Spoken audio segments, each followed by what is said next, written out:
안녕하십니까. CNGTV의 조영식입니다. 오늘 방송은 증강지능과 브레인 디지털 트윈이라는 주제로 강의를 해보겠습니다. 아마 대부분의 분들은 오늘 처음 듣는 얘기일 수도 있는데 역사들은 조금 오래됐습니다. 그럼 오늘 시작을 해보겠습니다.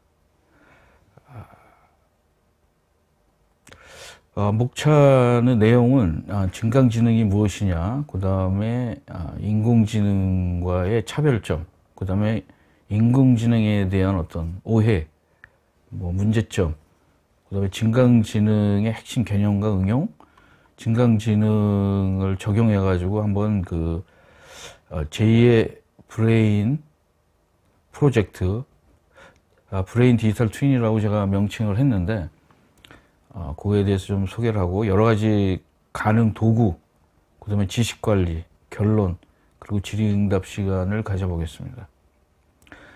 우선 증강지능이 무엇인가? 이 증강지능이라는 말은 한 1960년대부터 나온 말이라고 그럽니다. 근데 요즘에 이제 점점 발전이 돼가지고 AI 기술은 자율적으로 작동되도록 설계되었지만 AI 유형 중에 하나인 증강지능, Augmented Intelligence 또는 지능 증폭, Intelligence Amplification은 기계학습 및 데이터 세트 예측 분석에 사용하여 인간의 지능을 대체하는 것이 아니라 그것을 강화하는 것이다라고 이제 정의를 했는데, 현재 인공지능 기술은 인간 지능을 대체하는 방향으로 발전이 되고 있습니다. 그래서 사회에서는 인공지능에 대해서 약간 좀 두려움도 있고 그러는데, 증강지능은 인간 지능과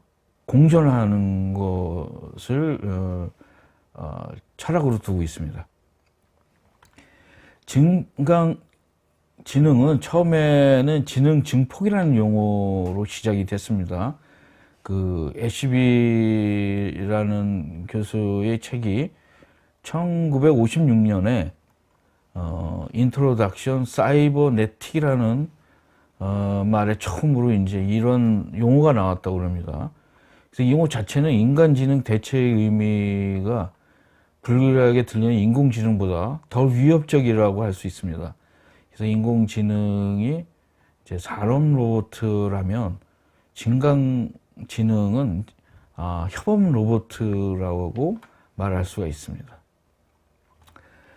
증강지능에 대한 책이나 무슨 이런 범위들은 요새 유행하는 AI보다 그렇게 많지 않습니다. 증강지능은 독립적으로도 작동하거나 완전히 대체하기보다는 인간의 지능을 향상시키기 위해서 개발됐습니다.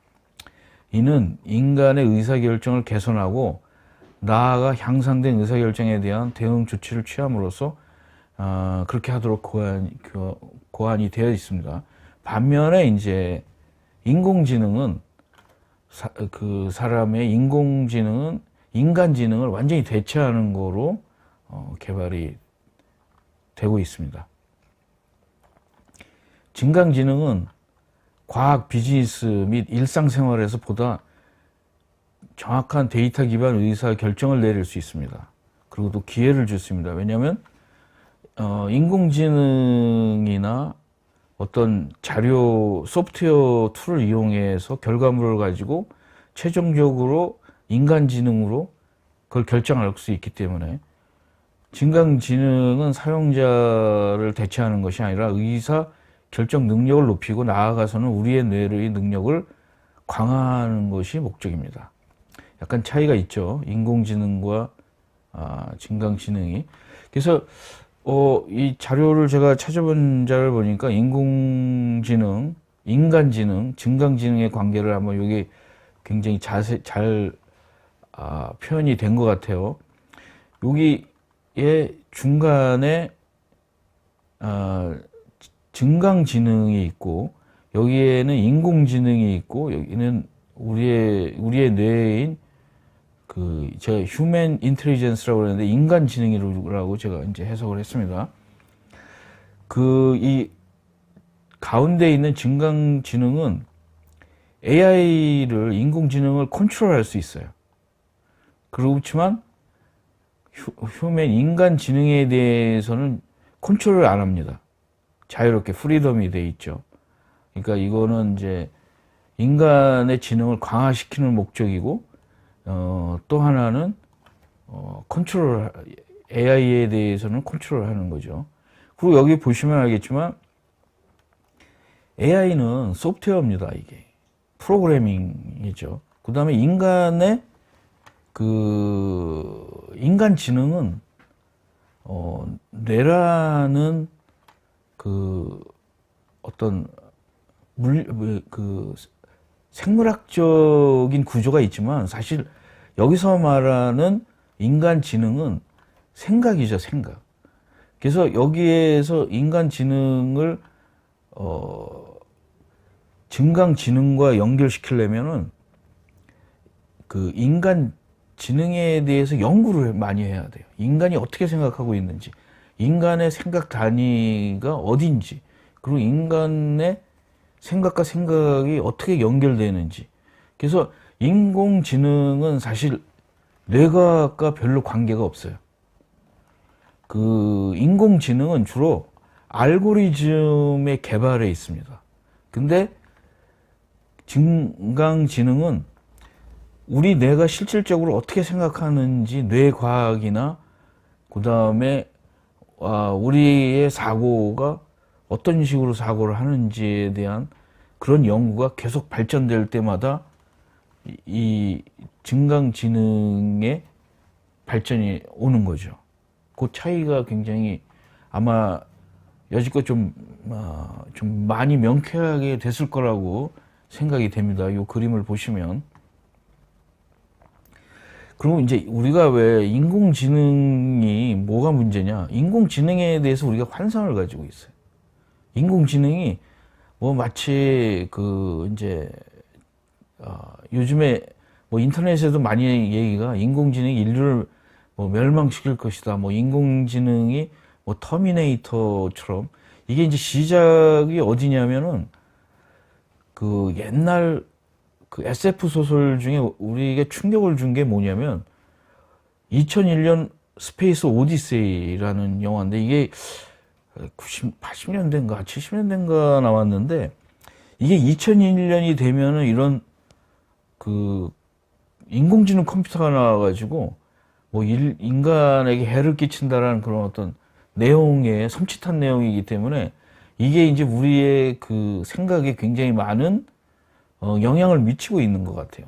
여러분들도 지금 한 5, 60대 세대들도 아마 옛날에 스페이스 오디세이라는 영화를 젊은 시절에 봤을 때 충격이 갔을 겁니다. 아마 거기 나오는 컴퓨터가 인공지능 컴퓨터인데, HAL 9000이라는 컴퓨터가 나오는데, 얘가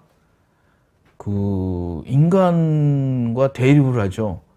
얘가 이제 이 컴퓨터가 인공지능을 가지는데, 이 인공지능이 차갑고 논리적이지만 인간의 이기적이고 공명심도 가지고 있는 거예요, 이 지능이. 그래서 이 인공지능이라는 정의가 지금 아주 애매모호합니다. 모든데 이제 인공지능 해가지고 엄청나게 많이 이제 사용을 하고 있지만, 사실 인공지능의 정의도 애매모호해요. 그런데 이제 인공지능 컴퓨터가 자기 혼자서 어떤 공을 자기가 다 가지려고 우주인을 하나하나씩 제거하는 거가 이 스페이스 오디세이의 이제 제목, 줄거리인데, 굉장히 좀 섬찟하고, 그것이 이제 사람들 개념 속에 이제 이거 인공지능이 우리에게 해를 끼치는 것이 아닐까, 이런 생각을 하기 시작한 거죠. 근데 이제 인공지능이 저는 이제 좀 개인적으로 좀 개념적으로 좀 모순이 뭐냐면, 인공지능은 인간이 만든 소프트웨어입니다. 코딩이에요. 소프트웨어 그냥. 근데 소프트웨어인데 이성적이거나 비이성적인 사람을 모방하는 거죠. 이제 이 인공지능은 인간의 생각을 모방하는 겁니다. 결과적으로. 그 안에는 코딩인데 인간의 생각을 모방하는데 재밌는 것이 인간의 논리적이고 이성적인 것도 모방하지만 인간의 약간 비이성적인 것, 이기심이나 뭐 공명심, 이거는 사실 비이성적인 거거든요. 그리고 인간이 질투라든가 뭐 이런 감정도 비이성적인데 이것을 모방하는 것을 이제 인공지능이라고 이제 우리가 생각을 하는 거죠. 그래서 이제 그 코딩하는 사람들에게나 그 컴퓨터 공학자들에게는 이런 그 인공지능에 대한 그 서로 아주 상반된 그 일반인 대중의 그 어떤 생각들이 약간 좀 당황할 수도 있었죠. 현재 대부분의 AI 시스템은 독립적인 시스템이죠. 알파고는 바둑에 강하지만 내가 하고 있는 일에는 도움이 되지 않아요. 지금의 인공지능은 뭐 음성을 인식한다든가 뭘 결정한다든가 인간처럼 이렇게 아주 엄청나게 다양하게 다 하는 거가 아니거든요. 그 다음에 인공지능 스피커 역시 인터넷에 있는 정보를 찾아주는 거지 자기의 생각을 얘기하는 건 아니거든요. 일부 AI 기술은 자율적으로 작동하도록 설계되었지만 AI 유형 중인 증강지능 또는 지능 증폭은 기계학습, 데이터셋, 예측 분석을 사용하는 인간의 지능을 대체하는 것이 아니라 그거를 더 강화시켜준다 라는 거가 좀 다른 거죠. 그래서 이제 증강지능은 이제 그 우리의 그 인간 지능을 강화시켜 준다고 얘기를 했는데 증강지능에 보는 관점은 굉장히 다양해요. 일반적으로는 증강지능은 인공지능 기계학습의 하이 섹션으로 인공지능을 독립적으로 작동하거나 완전 대체하기보다는 인간의 지능을 향상시키기 위해서 개발됐다. 이는 인간 의사결정을 개선하고 나아가서는 의사결정에 대한 조치를 취함으로써 그렇게 고안되어 있다 이거죠. 그래서 이제 그러면은 증강지능의 도구는 어떤 것이 있을까요? 그래서 이제 그 현재까지는 인공지능은 결과만 인간 지능을 모방하고 있지만 인간의 사고방식으로 생각하지는 않습니다. 그 일반인들이 생각하기에 인공지능은 우리처럼 생각한다고 생각하는데 인공지능은 소프트웨어인데 어떠한 특정한 결과를 위해서 어떤 알고리즘을 이용해 가지고 결과가 인간 지능과 비슷한 거예요. 같은 거죠. 그렇지 그 안에 돌아가고 있는 거는 좀 다른 거다. 그래서 저는 이제 오늘 소개한 거에 대해서 일단 증강지능에 대해서 말씀드렸고 증강지능과 인공지능의 차이점에 대해서 말씀을 드렸습니다. 그래서 그 다음에 이제 그 오늘 좀 소개할 것 중에 하나가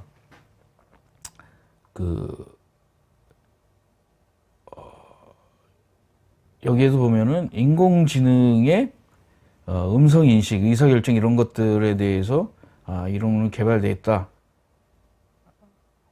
그 다음에 이제 요렇게 딥러닝이랑 휴먼 인텔리전스랑 이렇게 연결되어 있어 가지고 빅데이터 이렇게 사용을 하면 되는데 요렇게 이제 다른 연결돼서 사용을 한다.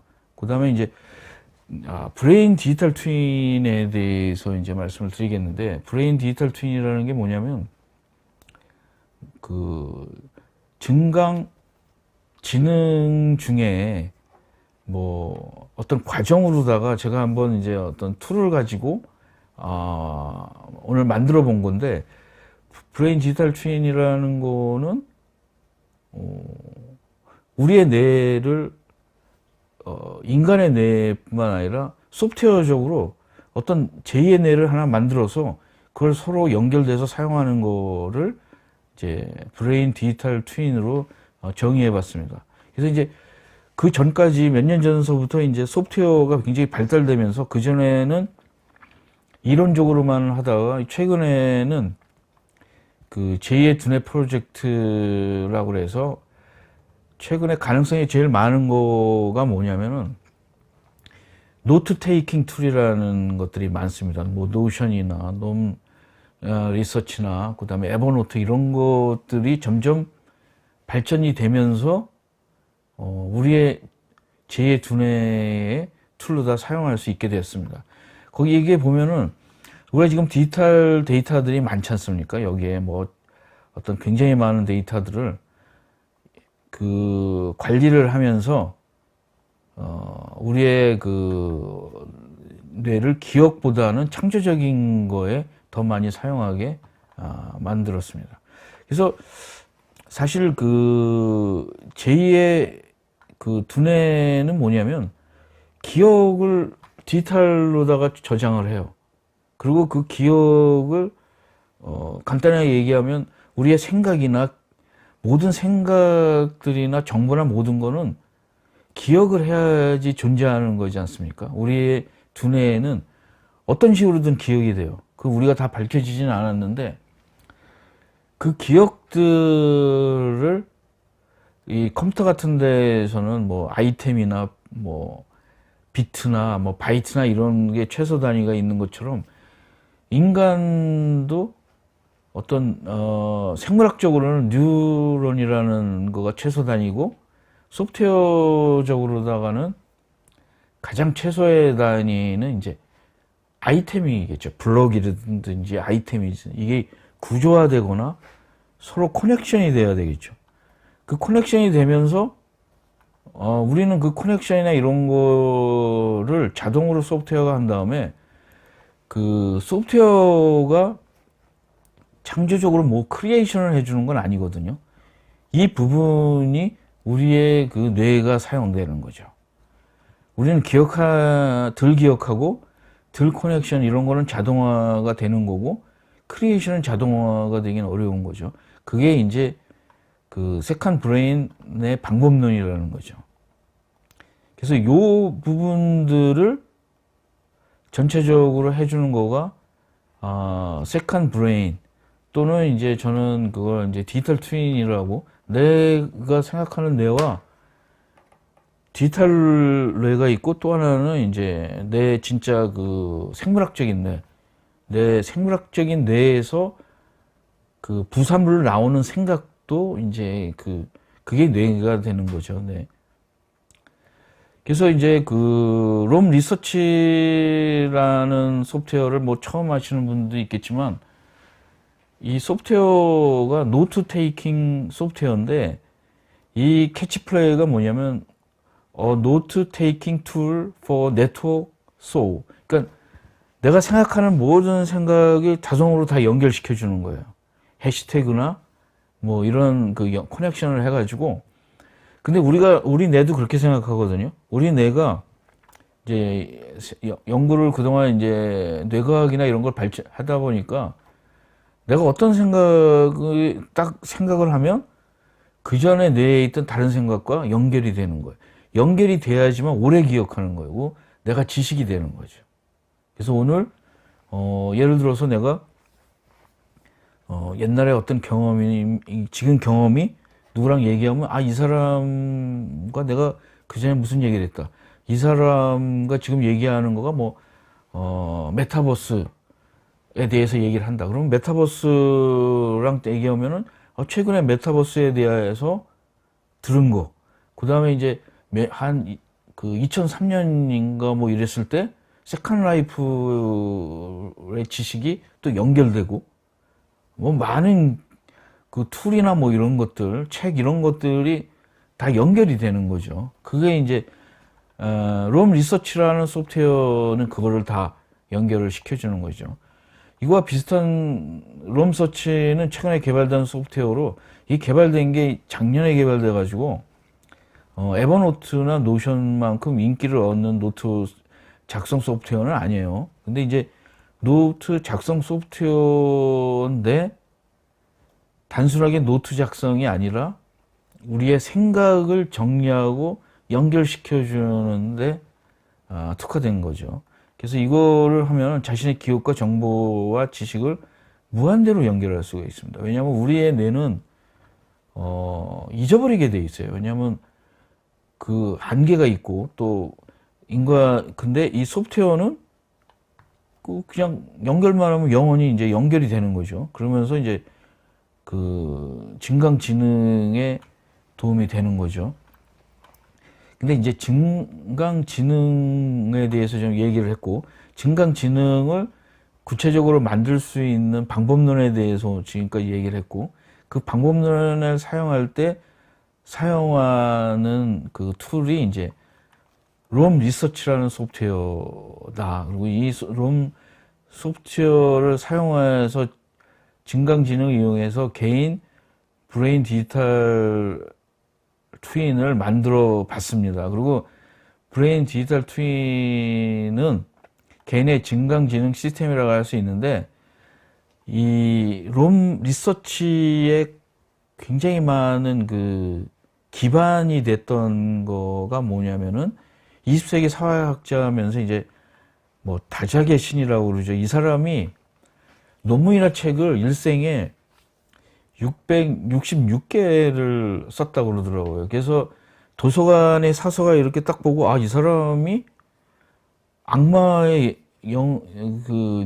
영혼을 팔 사람이 아닐까. 왜냐면 서양에서는 666이라는 거가 악마의 숫자라고 생각을 하거든요. 근데 보통 우리가 자기가 평생 책을 몇 권 못 내는데 아무리 노력을 해도, 이 사람은 그 666개를 했다고 그러더라고요. 그래서 이 사람이 사회학자인데, 니콜라스 루만이라는 사람이 메모상자, 즉 독일어로다가는 젠텔 카스텐이라는 방법을 창안한 사람입니다.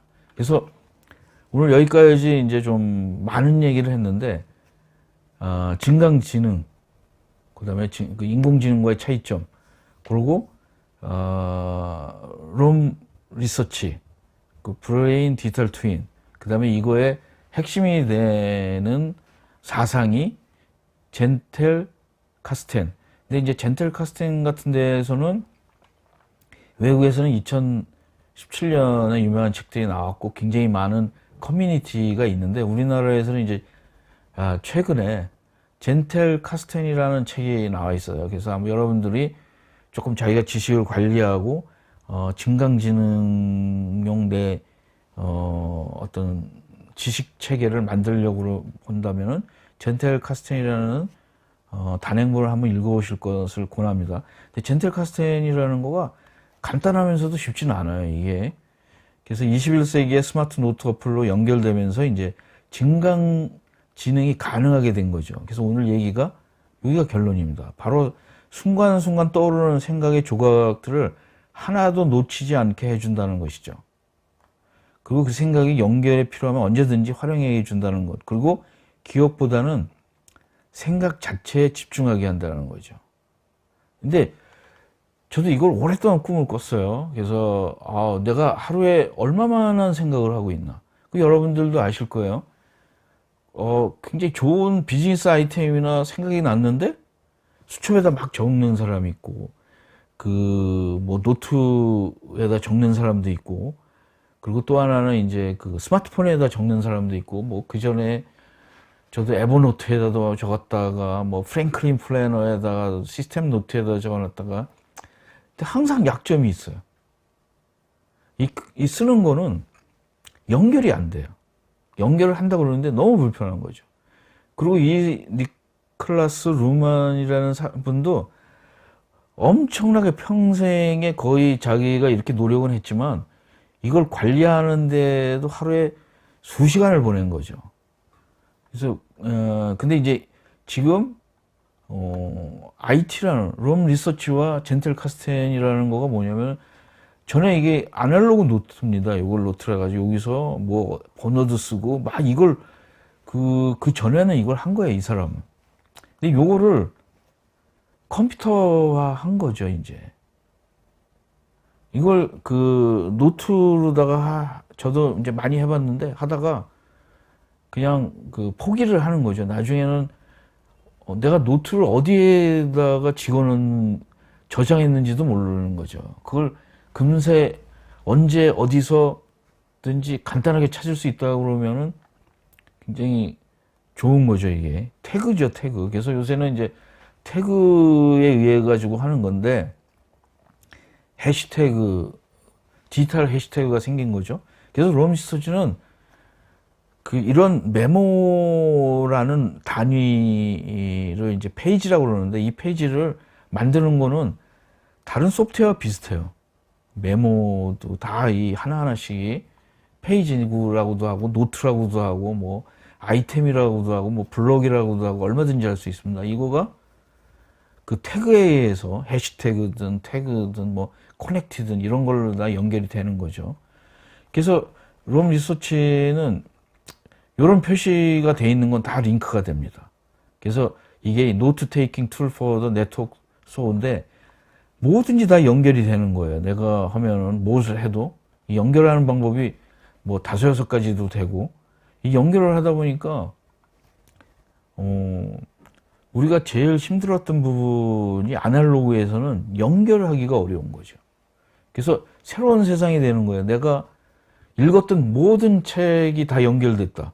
내가 만났던 모든 사람들과 연결이 돼 있다.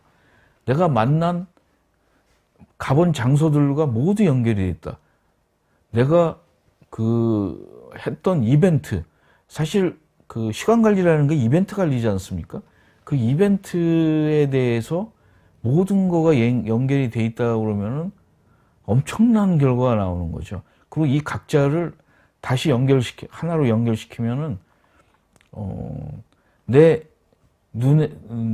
머릿속에는 연결이 돼 있는데 찾을 수가 없는 거죠.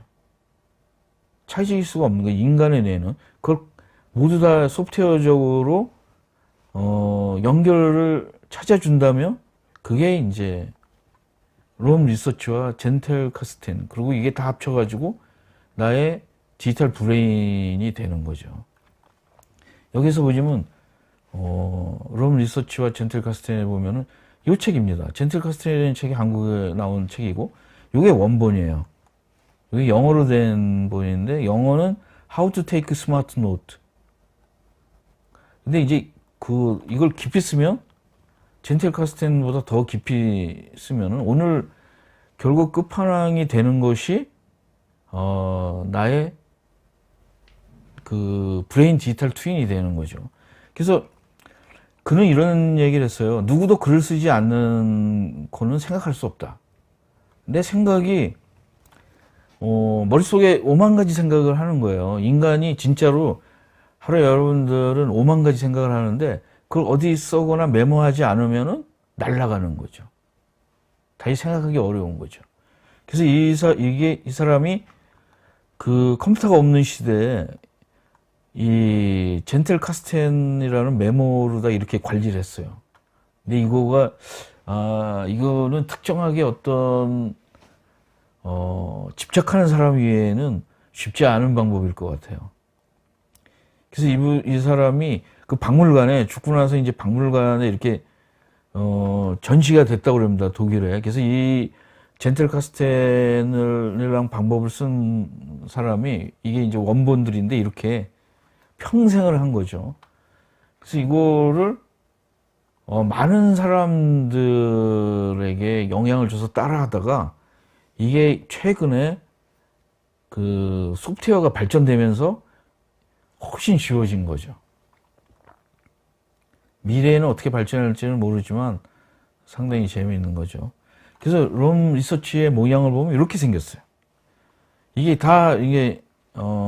그래픽으로 다 연결이 되어 있는 거죠. 내가 뭘 하면 그거와 서로 관계된 거 연결을 해서 찾아가고 그래서 내가 조그만 생각이라도 하나 하면은 그 모든 생각들이 다 연동해서 연결해서 찾을 수 있다라는 거죠. 롬 리서치라는 소프트웨어입니다. 이게. 그래서 이제 지금 이제 증강지능과 지식관리, 오늘 아까 말씀드린 것처럼 증강지능은 독립적으로 작동하거나 완전히 대체하기보다는 인간의 지능을 향상시키기에 발전되어 있습니다. 재미난 거는 롬 리서치에 보면은 내가 어떤 코딩이나 소프트웨어나 뭐 이런 거를 임베딩을 할 수가 있어요. 요새 기술이 발달돼 가지고.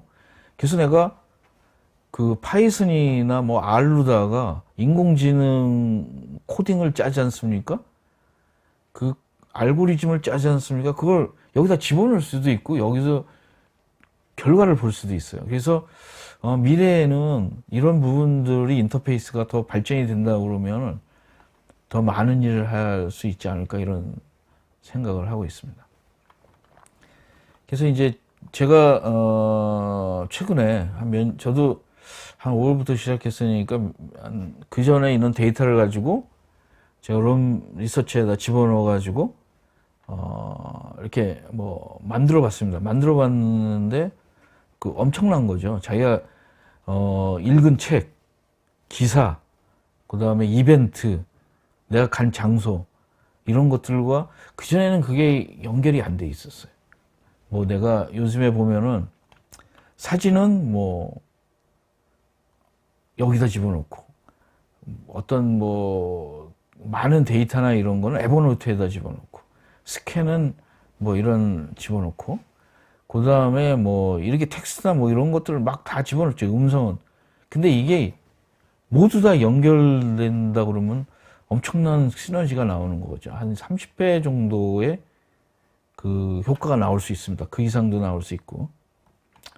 그래서 이제 제가 왜 이런 걸 저기 하냐면은 여러분들 주위에 보면은 이제 노트를 쓰거나 뭐 지식 관리를 하거나 이러는 분들 중에 우리가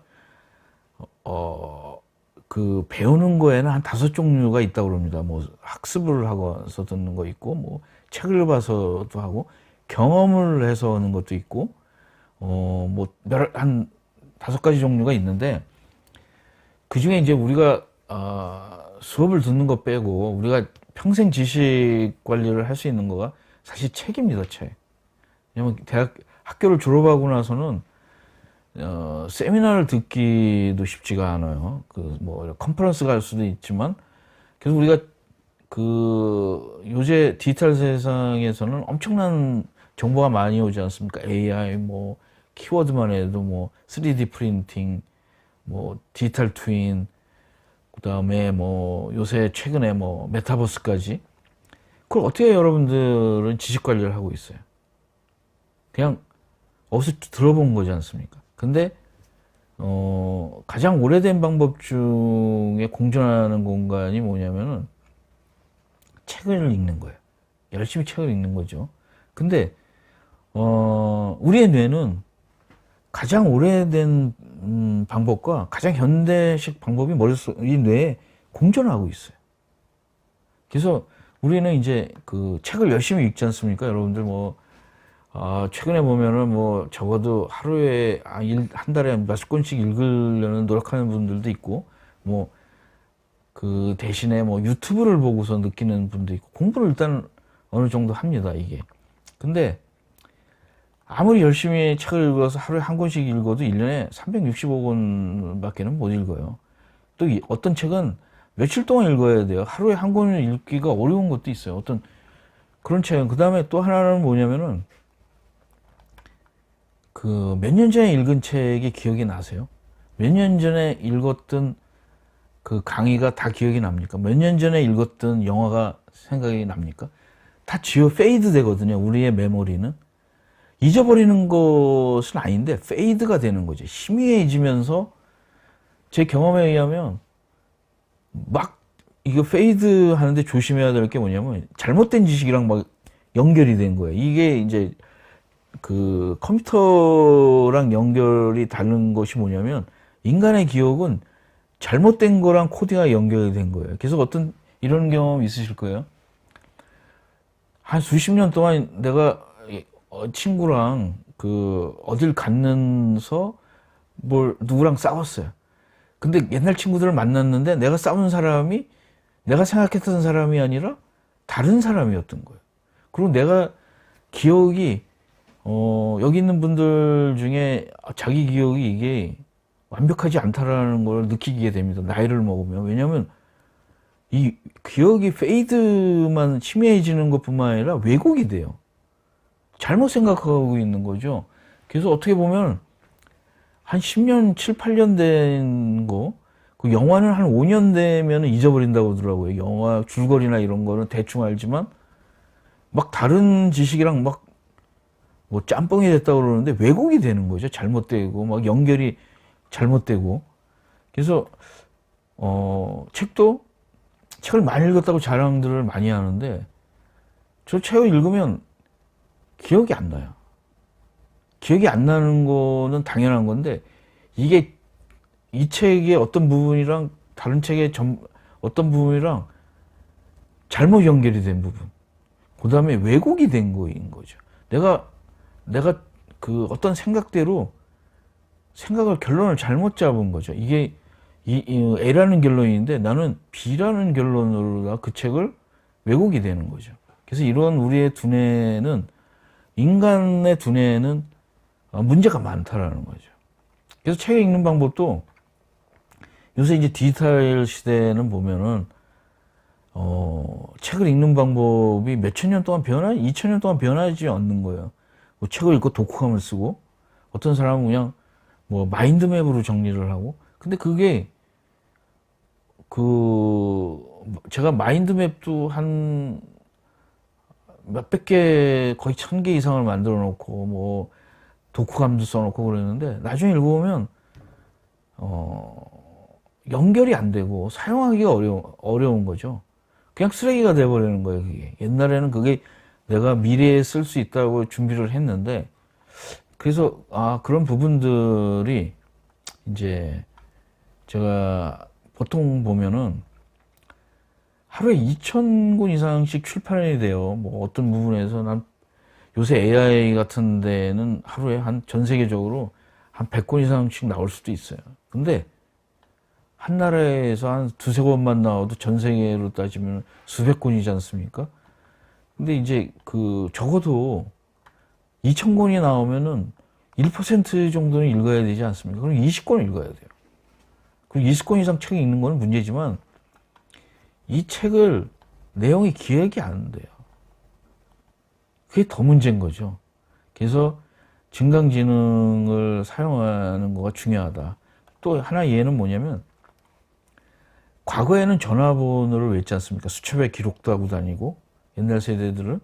스마트폰이 생기고 나서 우린 전화번호를 암기하기나 수첩을 찾는 거에서 해방이 됐어요. 스마트폰에는 거의 무한대의 전화번호를 저장할 수가 있어요. 옛날처럼 지금 우리 세대를 보면은 60, 70대 세대, 40, 50대 세대, 30대, 20대 서로 다른 세계에서 사는 거죠. 지금 아마 30대나 20대 세대는 전화번호를 수첩에 적고 다녔다라는 걸 상상을 하지 못할 거예요. 그리고 이제 또 옛날 세대도, 옛날에 여러분도 얼마나 많은 전화번호를 기억하고 있습니까? 한 200개 정도는 기억한 것 같아요. 어렴풋이. 그리고 잘 쓰는 20개는 항상 나오고. 근데 그걸 다 잊어버리지 않습니까? 지금은 사실 뭐 가족 전화번호도 모르겠어요. 다 그냥 스마트폰으로 다 연결이 되기 때문에 지금 세대에서는 디지털 시대에는 전화번호를 기억하거나 수첩을 기록하는 거는 별 의미가 없다라는 거죠. 그래서 앞으로는 제가 생각할 땐 이게 저기에도 적용이 되는 거죠. 이거 책을 읽고 뭐 독후감을 쓰거나 마인드맵을 만들거나 이런 것도 별 의미가 없어지는 거죠. 기억을 안 하는 거죠. 불과 한 5, 6년이 지나면은. 제가 한 3, 40년 동안 계속해서 수첩서부터 뭐 책서부터 엄청나게 모았는데 거기 필요가 없는 거예요. 다 버리고 그냥 그 어떤 장식용으로만 갖고 다니게 되는 거죠. 그래서 결론적으로 보면은 이런 디지털 변화가 필요하다는 거죠. 새로운 생각을 하셔야 되는 거죠. 겉으로만 디지털 전환이고 내부는 변하지 않는 과거의 방법을 사용한다면 분명히 그 한계가 크다라는 거죠. 지금 뭐 컨설턴트 중에 디지털 전환이나 뭐 디지털 트랜스포메이션에 대해서 하는 분들이 있어요. 디지털 프로세스. 근데 그분들이 가만 보면은 그냥 자기는 책을 그냥 읽어야 된다. 그건 아날로그 프로세스지 않습니까? 디지털 프로세스가 아니잖아요. 자기가 디지털 프로세스를 안 하면서 밖에 나가면 회사에 가서 디지털 프로세스 해야 된다, 디지털 전환해야 된다, 뭐 디지털에 대해서 막 엄청나게 얘기하지만 자기 자신은 안 하는 거죠. 근데 그 젊은 친구들은 그냥 자체적으로 자기 삶이 디지털에 있는 거죠. 그건 이길 수가 없어요, 그게. 그래서 디지털 혁신적인 방법 중에 하나가 브레인 디지털 트윈을 가지는 것이다. 그래서 저는 앞으로 몇 년 후에는 모든 사람들이 자기가 다 그 수첩처럼 스마트폰처럼 디지털 브레인 디지털 트윈을 하나씩 갖고 있다고 가져야 된다고 생각합니다. 그래서 이 전문가들은 더욱 필요한 거고요. 자기 전문가적인 지식은. 예를 들어서 지금 여러분들이 AI 시대라고 그러지만 여러분들의 생각이나 여러분들의 정보나 이런 거가 그런 디지털 시대의 트윈 시대에 디지털 AI 시대에 어디에 저장을 할 겁니까? 소용이 없는 거예요. 내가 필요한 거는 내가 만들어야 된다라는 거죠. 그래서 이제 이런 인공지능의 전성시대인데 내가 하고 있는 일이나 내 사업에 사용할 수 없을까? 나만의 인공지능을 가질 수 없을까? 이것도 아주 저렴하고 지금 당장 사용할 수 있는 인공지능은 없을까? 이건 여러분들이 모두 느낄 거예요. 인공지능? 여러분들 인공지능 시대에 대응한다고 해서 뭐 파이썬 코딩한다? 뭐 구글의 그 텐서를 공부한다? 그 다음에 어떻게 할 거예요? 내 모든 갖고 있는 경험과 지식을 거기다 집어넣을 겁니까? 집어넣을 수 없지 않습니까? 그래서 롬 리서치와 진강지능의 개념을 결합해서 자신의 브레인 디지털 트윈을 만들어 보는 것이 어떨까? 지금 저는 이제 칼럼이나 이 자료를 작성할 때도 브레인 디지털 트윈을 사용하고 있습니다. 그래서 결론, 이건 얘기하셨죠? 인공지능, 인간지능, 증강지능 요거에 대해서 명쾌하게 어떤 개념을 가지셔야 된다는 거죠. 결론 2. 인공지능은 인간지능의 대체가 목적입니다. 인공지능은 지금 하고 있는 여러분들의나 특히 지금 젊은 사람들에게는 인공지능은 일거리를 뺏어가는 가장 중요한 원인이 될 겁니다. 그 다음에 증강지능, 인공지능과 공존하는 것이 핵심입니다. 결론입니다, 이게. 결론, 3번째. 증강지능의 시작은 이제 지능 증폭이라고 얘기를 하는데, 제2의 두뇌 구축 소프트웨어를 구축하는 겁니다. 결론 4번째는 롬 리서치에 대해서 롬 리서치라는 소프트웨어가 공짜가 아니에요. 한 달 정도는 공짜로 쓸 수 있는데 되게 비싸요. 다른 거에 비해서 다른 건 공짜로도 쓸 수가 있는데 이거는 한 달 공짜로 사용할 무료 사용이 있고 그 다음에 돈을 내야 돼요. 그래서 림서치를 한번 한 달 써보시고 뭐 내 거 아니라고 생각하면 잊어버려도 되시고 그 다음에 이제 결론 5번째는 젠텔 카스텐에 대해서 한번 좀 공부를 해보시라고 얘기를 해드리고 싶어요. 이 젠텔 카스텐을 간략하게 설명하면은 이 사람이 이런 노트를 3개를 만들었어요. 그래서 첫 번째 노트는 뭐냐면은 리터레이처 노트라고 그래가지고 그냥 아무거나 내가 이렇게 머릿속에 떠오르면 적는 거예요. 근데 이 첫 번째 노트는 그냥 세 줄에 이상 쓰지 말라는 거죠.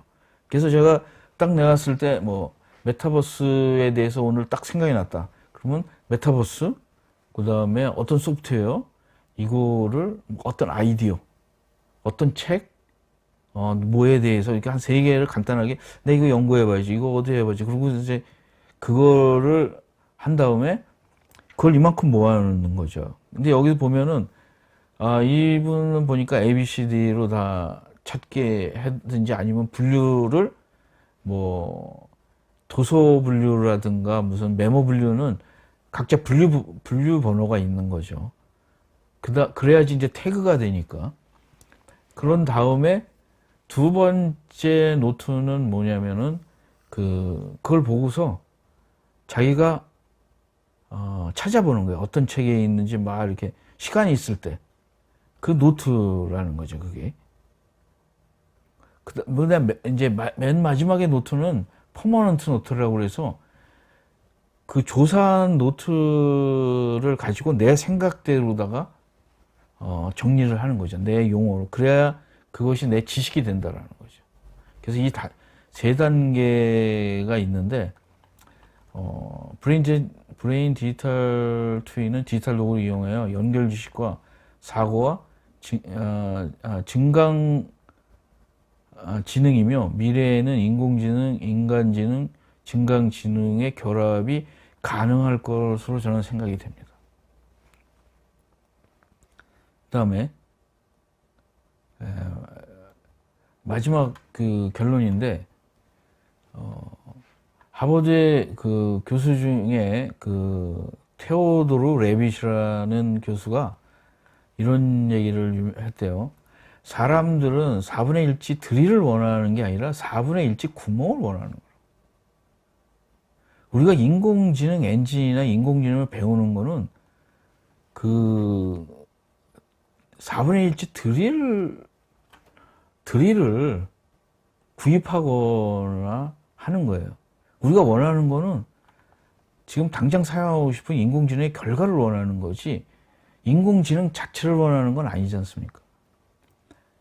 그래서 그 복잡하고 기억할 것이 많은 세상에 우리의 두 번째 눈에는 브레인 디지털 트윈을 만들어 보는 거가 개인과 조직의 새로운 경쟁력이라고 생각이 됩니다. 그래서 오늘 강의의 가장 핵심은 이것이 우리의 개인과 조직의 새로운 디지털 경쟁력, 엄청난 경쟁력이라고 저는 생각을 합니다. 그래서 사람들이 이제 4분의 1치 드릴 공부를 사고 싶어 하는 건 아니라 4분의 1인치 구멍을 뚫고 싶은 것이지 않습니까? 여러분들이 인공지능이나 증강지능은 책을 읽고 이런 거는 여러분들이 그런 거를 가지고 내가 이런 새로운 아이디어를 만들어내는 거가 최종 목적인 거죠. 여러분들이 지금 하고 있는 모든 경험과 지식과 비즈니스에 기억하는 거가 목적도 아니고 연결하는 것도 목적이 아닙니다. 그걸 가지고 새로운 것에 대한 결정을 하거나 새로운 아이디어를 만들어내는 거가 그 목적인 거죠. 그게 바로 구멍인 거죠. 드릴을 원하는 게 아니라 구멍을 원하는 거죠. 내가 실질적으로 세상에서는. 그래서 이렇게 결론을 이렇게 내봤고, 질문을 좀 일찍 해가지고 질문을 좀 받아볼까 합니다.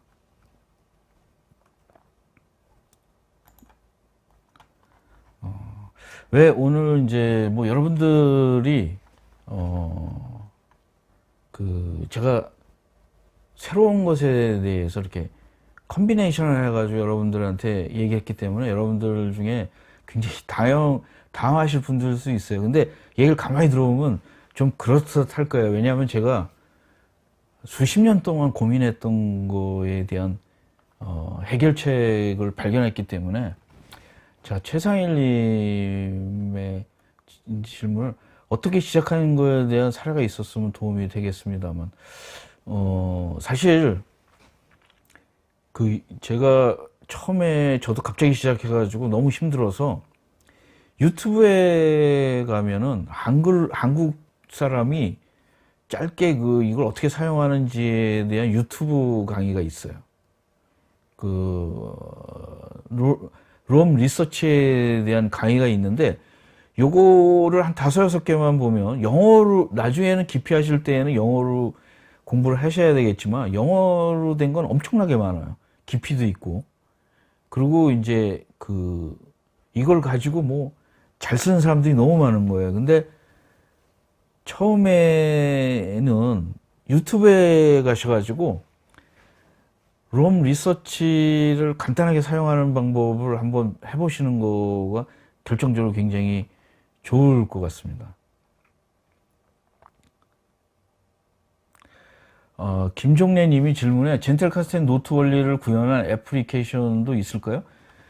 이 어플리케이션들 보면 젠텔카스텐 노트 원리를 롬 리서치나 노션이나 지금 하고 있는 모든 노트 테이킹 소프트웨어들은 다 젠텔카스텐 노트 원리를 이용해서 사용하고 있습니다. 그래서 그거에 대해서 수많은 사람들이 예를 들어서 있는데, 이 소프트웨어의 템플릿은 내가 만들어야 돼요.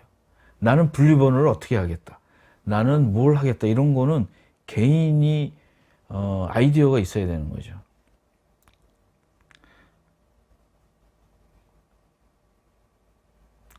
이승호님이 인간의 뇌를 본따서 만든 뇌를 통해 어떤 생각과 일을 진행될지 상상이 안 되는 것 같아서요. 그런데 여러분들, 인공지능도 있지만 알렌 머스크가 뭐 인간의 머리랑 연결해서 직접 하겠다라는 것도 있지 않습니까?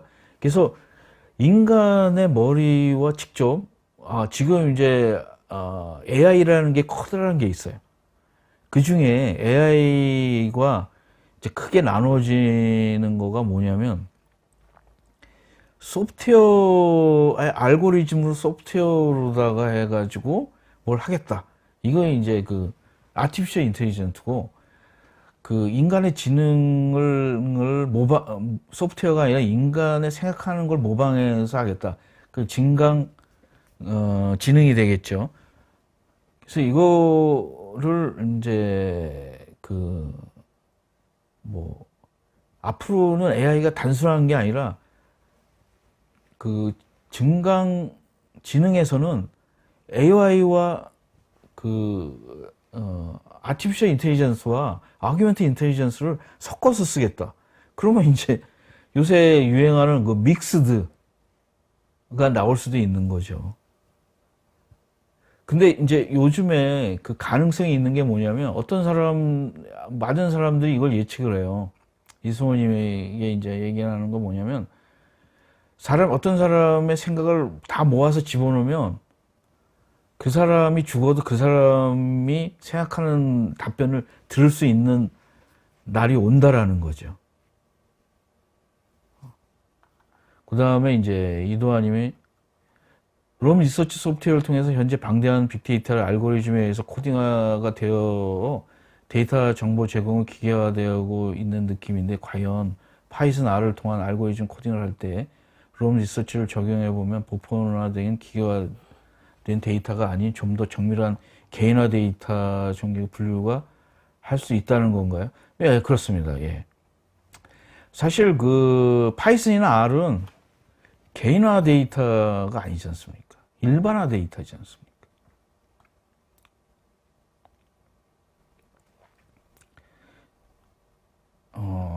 그 다음에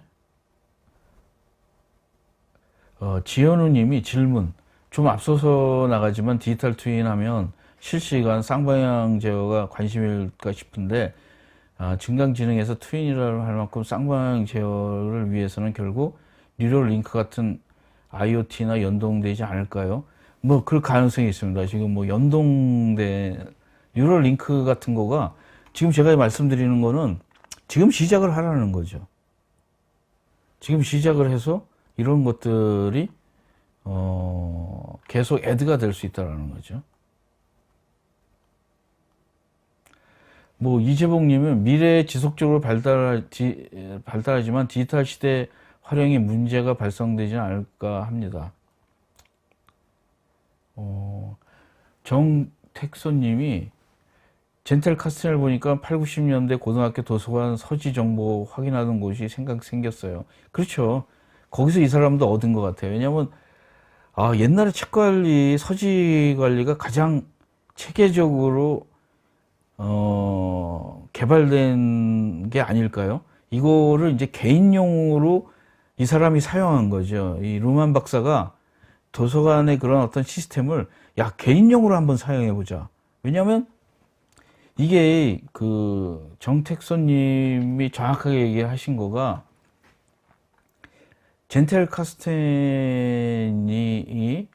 그 고등학교의 도서관 서지 정보 시스템이 지금의 AI라면 젠텔 카스텐은 개인의 AI인 그 증강 그 지능이라고 말할 수 있는 거죠. 그 어떤 방향성이라는 거가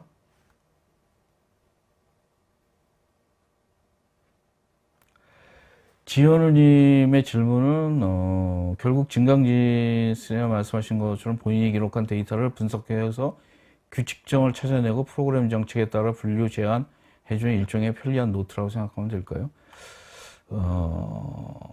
그 이상이죠. 왜냐하면 우리가 그 노트라는 거는 기억을 하기 위하고 정리를 하는데 이 젠텔 카스텐의 목적이나 디지털 트윈, 브레인 디지털 트윈의 목적은 내가 새로운 생각을 할 때 도움이 되는 거죠. 새로운 생각. 노트의 그 이상인 거죠.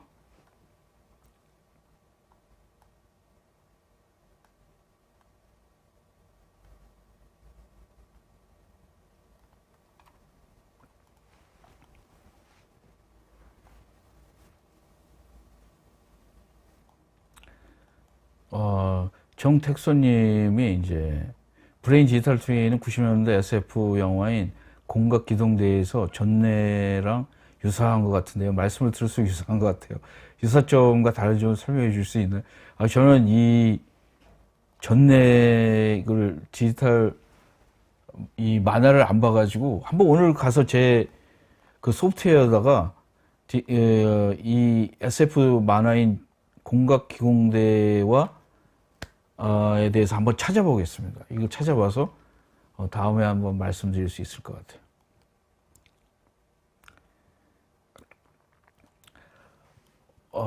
박봉남님의 질문은 증강지능에서 산업별 도메인 지능의 지능화 알고리즘 종류에 따라서 증강 방안 적용 방법이 무엇인지 있을까요? 이거는 약간 좀 이해 질문하니까 AI 엑스포 시스템? AI와 엑스포 시스템이 다른 길을 갔지 않습니까? 이거에 또 믹스드가 아닐까? 이런 생각도 좀 드는데요. 왜냐하면 인공지능이 지금 고전하고 있는 게 뭐냐면 인공지능이 전문 분야에서 이렇게 적용하려다 보니까 잘 안 돌아가는 거예요. 알고리즘이 한계가 있는 거죠. 여러분들 인공지능이 굉장히 좋습니다. 인공지능이 자동화도 하고 뭐 지금의 뭐 초기의 로봇처럼.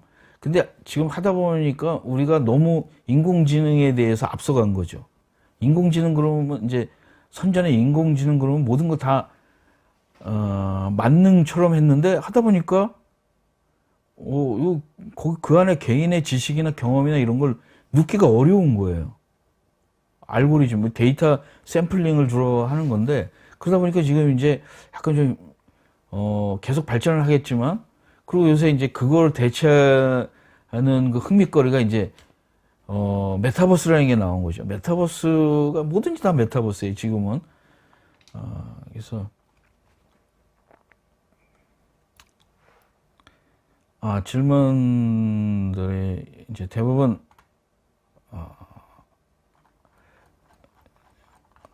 지금 거의 이제 몇 개 질문을 하고 이제 정리하겠습니다. 이재봉님이 물리적 구조 실험을 하면서 증강지능과 브레인 디지털 트윈 활용에 대한 신뢰성 확보가 필요합니다. 뭐 이건 그건 개인이 자기 거에 대한 신뢰성이기 때문에 지금 오늘 초점은 우선 자기 개인 지식 관리에 대해서 좀 했습니다. 왜냐면 이거를 지금 이제 롬 리서치의 약점이 뭐냐면 한 사람만 쓸 수가 있어요.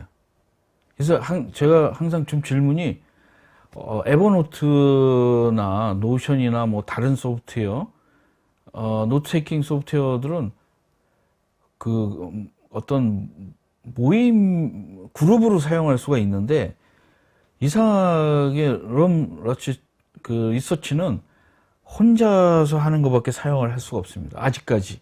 이게 뭐 개발한 지가 1년 정도밖에 안 돼 있기 때문에 그만큼 이제 그 성장이 굉장히 많은 거죠. 그래서, 그런 것들에 대해서 어떤 커다란 그 방향성만, 생각을 하시면 좋겠습니다.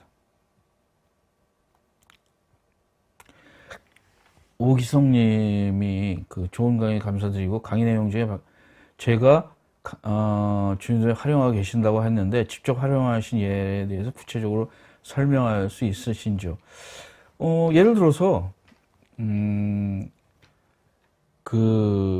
내가 여지껏 읽었던 모든 정보와 내가 썼던 모든 그 글에 대해서 그 어떤 인공지능이나 요 토픽에 대해서 다 연결이 된 거죠. 연결시킬 수가 있다라는 거죠. 엄청나게.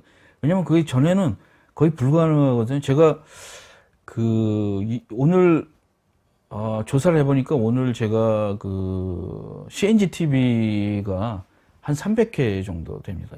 2008년에